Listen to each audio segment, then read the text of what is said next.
দক্ষিণ পশ্চিম বঙ্গোপসাগরে শ্রীলঙ্কার পূর্ব উপকূলে যে সিস্টেমটি অবস্থান করছে তা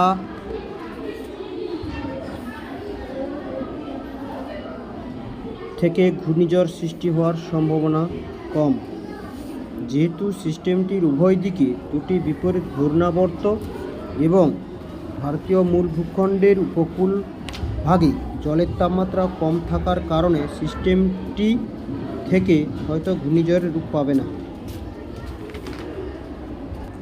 এই সিস্টেম থেকে দক্ষিণবঙ্গবাসীদের উদ্দেশ্যে বলা, আপনারা অবশ্যই আতঙ্কিত হবেন না।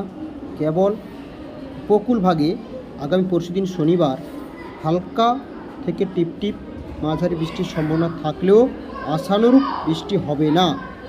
বাকি অংশে দক্ষিণবঙ্গে আংশিক বা মেঘলা আবহাওয়া